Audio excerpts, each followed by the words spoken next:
Hello everyone, come back to my class with the topic Biology Scope Part 2 atau Ruang Lingkup Biologi bagian 2. Last meeting, we did discuss more about what is that biology, the branches of biology, and what the benefit of biology. But now, we will more discuss about scientific method, scientific attitude, and work safety in the laboratory. So, don't go anywhere, stay tuned in my channel, and keep your imagination, and I will try to make it come true. Jadi minggu lalu kita sudah membahas tentang apa itu biologi, cabang-cabang ilmu biologi, dan manfaat biologi. Tapi sekarang kita akan lebih membahas tentang bagaimana sih langkah-langkah metode ilmiah, sikap ilmiah apa saja, dan bagaimana keselamatan kerja di laboratorium. Jadi langsung saja kita bahas yang pertama tentang metode ilmiah. Metode ilmiah merupakan suatu kegiatan penelitian objektif untuk menemukan, mengembangkan, dan menguji ilmu pengetahuan. Seorang saintis dalam melakukan sebuah penelitian harus menerapkan langkah-langkah metode ilmiah agar penelitian yang didapat akurat dan dapat dipertanggungjawabkan. Adapun langkah-langkah metode ilmiah yang dapat dilakukan, Miss kasih cara cepat ya.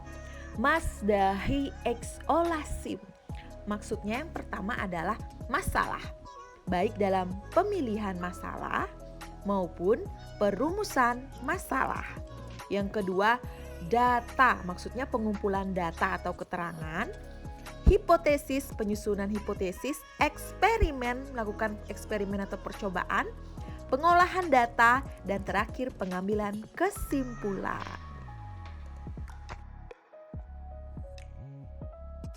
Nah, langkah pertama dalam metode ilmiah yang dilakukan oleh saintis sebelum melakukan penelitian adalah pemilihan masalah. Jadi, di sini masalah dapat muncul dari berbagai sumber ya. Masalah dapat muncul secara sengaja maupun tidak sengaja. Untuk memudahkan menemukan masalah, jadi seorang peneliti itu dapat melihat dari penelitian sebelumnya, dapat ditemukan melalui studi pustaka, dan dapat ditemukan melalui pengamatan langsung di lapangan.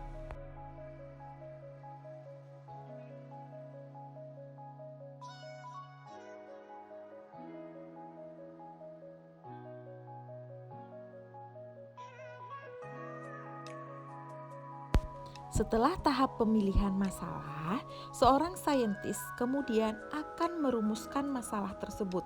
Biasanya perumusan masalah ini dalam bentuk pertanyaan, bisa apa, mengapa, dan bagaimana. Adapun tujuan dari perumusan masalah tersebut adalah yang pertama, sebagai pendorong suatu kegiatan penelitian menjadi diadakan. Yang kedua, sebagai pedoman untuk menentukan arah atau fokus dari suatu penelitian. Yang ketiga, sebagai penentu jenis data yang perlu dan harus dikumpulkan oleh peneliti. Dan yang keempat, sebagai penentu siapa yang akan menjadi populasi dan sampel penelitian. Penulisan rumusan masalah biasanya diawali dengan kata tanya. Contoh nih ya, mengapa tanaman yang disiram secara teratur lebih subur dibandingkan dengan tanaman yang tidak pernah disiram? Jadi di sini yang menjadi awalnya itu adalah masalahnya. Jadi masalahnya di sini, kenapa tanaman yang disiram lebih subur dibandingkan dengan tanaman yang tidak disiram? Nah, setelah kita sudah melakukan pemilihan dan perumusan masalah tadi, lanjut langkah metode ilmiah berikutnya, yaitu pengumpulan data atau keterangan. Jadi segala informasi yang mengarah pada pemecahan masalah dapat digunakan untuk memperoleh jawaban sementara dari permasalahan yang diajukan. Kemudian langkah selanjutnya adalah penyusunan hipotesis. Hipotesis merupakan Jawaban atau dugaan sementara dari permasalahan yang diajukan yang diperoleh berdasarkan data atau keterangan selama observasi atau studi pustaka. Contoh hipotesisnya, air mempengaruhi pertumbuhan tanaman. Nah, ini namanya dugaan sementara atau hipotesis.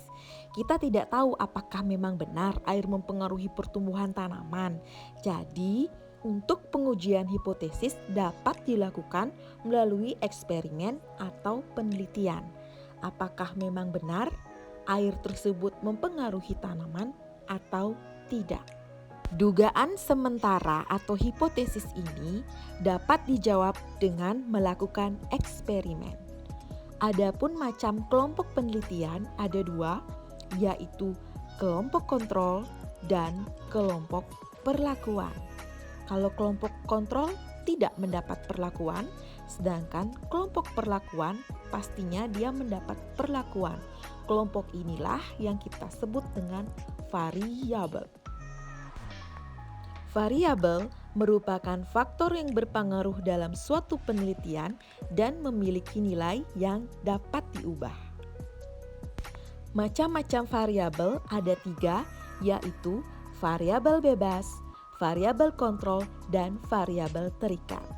Variabel bebas adalah variabel yang sengaja dibuat tidak sama dalam suatu penelitian. Variabel kontrol sengaja dibuat sama dalam suatu penelitian, sedangkan variabel terikat muncul karena adanya variabel bebas. Nah, misalnya Miss kasih contoh judul penelitian pengaruh pemberian air secara teratur terhadap pertumbuhan tanaman. Jadi kita kelompokkan variabel-variabelnya dalam penelitian tersebut apa saja. Yang pertama itu adalah variabel bebas yang sengaja diubah-ubah. Jadi di sini yang diubah-ubah adalah rentang waktu pemberian airnya. Jadi di sini ada 3 jenis tanaman, ada yang disiram 3 hari sekali, disiram 2 hari sekali, dan disiram 1 hari sekali. Dan kemudian ada variabel kontrol, jenis tanaman yang digunakan adalah sama. Misalnya jenis tanamannya itu adalah semua menggunakan kacang hijau. Komposisi media tanah yang digunakan juga sama. Jadi ini sama perlakuannya, itulah yang dinamakan dengan variabel kontrol. Sedangkan variabel terikat yang muncul setelah adanya variabel bebas. Di sini variabel yang kalian amati apa? Tinggi tanamannya. Ya, jadi pasti berbeda-beda tingginya antara yang disiram 3 hari sekali dengan yang lain. Langkah-langkah metode ilmiah selanjutnya adalah pengolahan data. Adapun jenis data hasil eksperimen ataupun penelitian ada 2, data kualitatif dan data kuantitatif. Data kualitatif adalah data yang disajikan tidak dalam bentuk angka, melainkan dalam bentuk deskripsi. Contohnya warna daun, tingkat kematangan buah, dan lain-lain. Jadi di sini tidak ada bentuk angka, jadi kalian langsung deskripsikan. Sedangkan data kuantitatif, data yang disajikan dalam bentuk angka. Contoh tinggi batang tanaman, panjang akar, contoh dari penelitian judul sebelumnya ya. Jadi yang kalian bisa amati tinggi tanaman berbeda-beda, yang disiram 3 hari sekali dengan yang disiram 1 hari sekali. Jadi perbedaan tinggi tersebut pasti kita simbolkan dengan angka. Jadi itu namanya kuantitatif. Langkah metode ilmiah yang terakhir adalah pengambilan kesimpulan.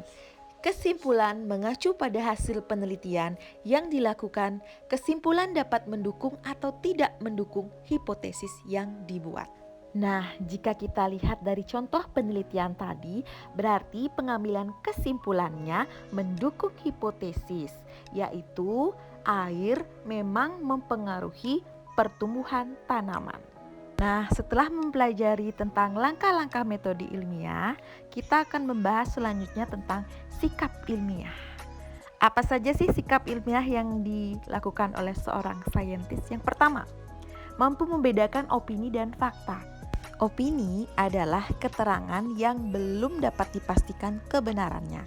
Sedangkan fakta, hasil penelitian yang sudah dapat dipertanggungjawabkan dan diuji kebenarannya. Sikap ilmiah berikutnya adalah Seorang saintis harus memiliki rasa ingin tahu, peduli terhadap lingkungan, jujur terhadap fakta, terbuka dan fleksibel, berani mencoba, berpendapat ilmiah dan kritis, mampu bekerja sama dengan baik, ulet dan gigih, dan bertanggung jawab atas hasil penelitiannya. Nah, selanjutnya, bagaimana sih sistematika dalam penyusunan laporan ilmiah? Jadi, penulisan hasil penelitian harus mempunyai komponen-komponen sebagai berikut. Yang pertama, judul laporan. Yang kedua, prakata, daftar isi, pendahuluan yang berisi latar belakang, rumusan masalah, tujuan penelitian dan manfaat penelitian. Selanjutnya, tinjauan pustaka berisi teori-teori yang berkaitan dengan penelitian dan ada hipotesis atau dugaan sementara. Apakah hipotesis dapat diterima maupun ditolak. Selanjutnya adalah metode penelitian. Berisikan waktu dan tempat penelitian, alat dan bahan penelitian, cara pengambilan data dan cara kerja penelitian. Selanjutnya ada hasil dan pembahasan. Bagaimana hasil dan pembahasan itu bisa kita simbolkan dalam tabel maupun grafik. Selanjutnya kesimpulan, daftar pustaka dan lampiran pendukung penelitian. Nah, untuk materi selanjutnya kita akan membahas tentang keselamatan kerja di laboratorium. Ini perlu kalian perhatikan, harus mentaati tata tertib lab dan mengetahui simbol-simbol penting di dalam laboratorium. Nah, ini adalah simbol-simbol bahan kimia yang berbahaya yang perlu kalian perhatikan. Yang pertama, jika ada tanda api, itu artinya bahan tersebut mudah terbakar. X menandakan bahwa bahan tersebut dapat menimbulkan iritasi. Jika ada gambar tangan, berarti bahan tersebut bisa menyebabkan korosif ya pada kulit. Kalau tengkorak, pastinya itu bahan itu beracun. Kalau ada ledakan, bahan tersebut mudah meledak. Kalau ada lingkaran-lingkaran gitu itu berarti bahaya biologi ya. Nah, kalau lingkarannya cuma satu, berarti bahan tersebut itu adalah oksidator. Kalau ada gambaran ikan, ada pohon yang nggak ada daunnya, berarti berbahaya bagi lingkungan. Dan yang terakhir, yang bentuknya kayak kipas angin, itu bahan tersebut mengandung radioaktif. Okay, that's about my lesson mentor today. Thanks for joining my class. If you have any question, you can ask me. So, see you next week. Have a nice day and goodbye.